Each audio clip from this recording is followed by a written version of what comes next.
안녕하세요. 된 멘토 신범철입니다. 오늘 알아볼 기업은 서울반도체고요. 서울반도체에 관련된 이슈는 어떤 것들이 있는지 한번 같이 살펴보도록 하겠습니다. 일단 서울반도체가 하고 있는 사업 분야가 결국에 LED이기 때문에 이런 LED가 가장 많이 쓰일 수 있는 분야가 일반 조명 부분과 LCD, PLU 부분이 있다라는 겁니다. 근데 이런 일반 조명이나 LCD, PLU 부분은 사업적인 한계가 분명히 존재하기 때문에 이런 한계를 돌파하기 위해서 서울반도체는 Y캅에 대한 사업도 하고 있다라는 거죠. 결국 이런 Y값 같은 경우는 RGB가 수직으로 적층되어 있어가지고 평면 RGB 픽셀 대비 면적을 3분의 1 정도로 줄인 초소형 LED 소자다라는 겁니다. 그리고 이런 초소형 LED 소자는 이제 마이크로 LED에 사용된다라는 거겠죠.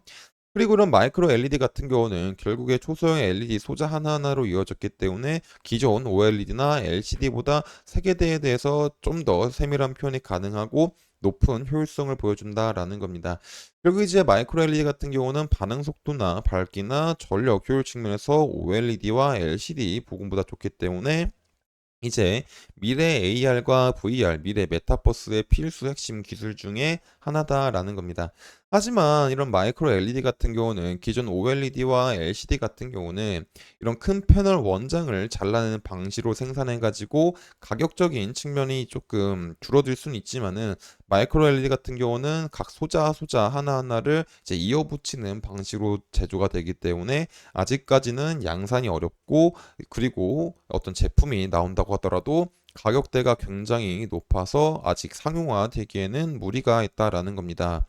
그래서 지금 당장 이런 서울 반도체가 Y캅을 통해 가지고 또 마이크로 LED를 통해 가지고 이제 추가적으로 엄청난 매출을 올리기에는 살짝 무리가 있다라는 거겠죠. 그래서 이런 Y캅을 통해 가지고 추가 매출을 올리기 전까지는 기존 LED 사업으로서 이제 매출을 지속적으로 내야 되는데 지금 LCD에 대한 상황이 좋지 않다 보니까 서울 반도체에 대한 매출도 좋지 않은 상황이다라는 거겠죠. 그래서 이제 23년도에는 LCD에 대한 업황이 좋지 않아서 매출액 부분이 굉장히 많이 하락을 했지만 24년도에는 상황이 조금 괜찮아질 수 있을까? 이와 관련된 이슈는 없을까를 한번 같이 살펴보도록 하겠습니다. 일단 이제 LCD 패널별 추라추이를 보게 된다면은 LCD 같은 경우는 이제 12월 달 23년도 하반기 12월 달에 전체 패널 출하량이 이제 6,668만 대로 전월 대비 6.5%가 증가했다. 그리고 노트북 같은 경우는 뭐 2.5% 감소하긴 했지만 태블릿은 11.9%, 모니터는 5.4%, TV는 11.2%가 증가했다라는 거겠죠. 하지만은 전반적으로 LCD 패널 총 출하량 추이를 봤었을 때는 살짝 이제 바닥을 찍고 증가하는 모습이었지만은 아직까지도 많은 양이 출하가 되고 있는 상황이 아니다라는 겁니다. 그리고 이제 LCD에 관련된 패널 공장 가동률을 본다고 하더라도 지속적으로 가동률이 하락을 하고 있는 모습을 보여주고 있다라는 거죠. 결국 이렇게 가동률이 하락한 거는 이제 중국산 패널 저가 공급 과잉으로 인해 가지고 어떤 재고가 지속적으로 쌓여 있는 상황이고 또 재고가 쌓여 있는 만큼 유의미한 수요가 있지 않기 때문에 이제 지속적으로 패널에 대한 재고가 쌓이게 되면서 가격이 하락을 하고 있다라는 겁니다. 그래서 이제 많은 디스플레이 패널 업체들이 이런 가격 하락을 막기 위해서 공장 가동률을 낮추고 있는 상황이다라는 거죠.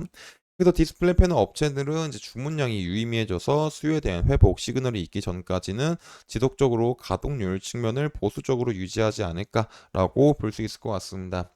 그리고 LCD 패널 재고 같은 측면에서도 23년 10월 달과 11월 달 같은 경우는 생산량보다 생산이 출하보다 많아가지고 12월 달 재고가 증가한 부분이 있다라는 겁니다.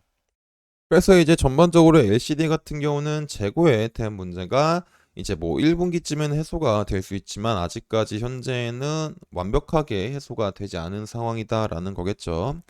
그리고 이런 LCD에 대한 패널 재고가 해소가 되지 않으면은 이 LCD에 들어가는 광원인 LED에 대한 중요성이 하락할 수밖에 없어가지고 24년 1분기에도 서울 반도체에 대한 매출이 그렇게 유의미하게 나아지지 않을 수 있다라고 볼 수 있을 것 같습니다. 하지만 그래도 현재 LCD 같은 경우는 지속적으로 중국 패널 메이커들이 가동률 조정을 통해 가지고 24년도 1분기 중에는 재고가 하락으로 전환할 수 있는 가능성이 있기 때문에 이렇게 재고가 하락을 하고 이 시점에 맞춰서 LCD에 대한 제품 소요가 증가를 하게 된다면은 그런 LCD에 대한 광원을 만들고 있는 서울 반도체가 어떤 매출액적으로는 이제 긍정적인 모습을 보여줄 수는 있다라는 겁니다. 그래서 이제 LCD 부근에서 패널 재고가 현재 얼마나 있는지, 그리고 이 많은 사람들이 소비를 하고 있는지 지속적으로 살펴봐야 될 것 같습니다.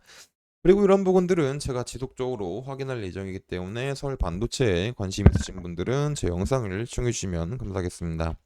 그래서 서울 반도체에 대한 주가를 살펴보게 된다면, 사실 서울 반도체는 이제 주가의 흐름을 뭐 그렇게 주의 깊게 볼 거는 딱히 없을 것 같습니다.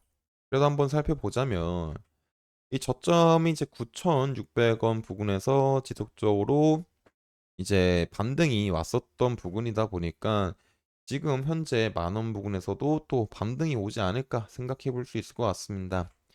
근데 이제 일봉상에서 보게 된다면 여기서 이제 반등이 온다고 하더라도 이제 16,000, 만원 부근 같은 경우는 20평선과 60평선이 데드크로스나고 중간중간에 매물대가 많은 구간이다 보니까는 이 구간을 이제 바로 돌파하기는 힘들 수가 있다라는 겁니다. 그리고 여기까지 올라갔었을 때 눌리고 또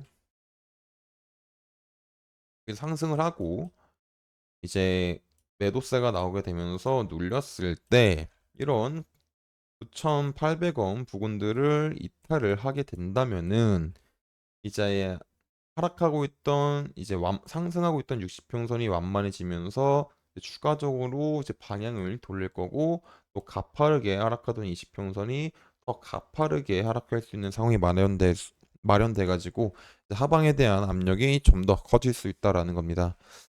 그래서 서울 반도체 같은 경우는 지금 당장 뭐 급등이 나오지 않은 이상은 상승 시나리오를 생각하기에는 이제 어려운 부분이 있지 않을까라고 볼 수 있을 것 같습니다. 그래서 지금 당장은 이제 관망하는 것들이 제일 좋지 않을까 싶습니다.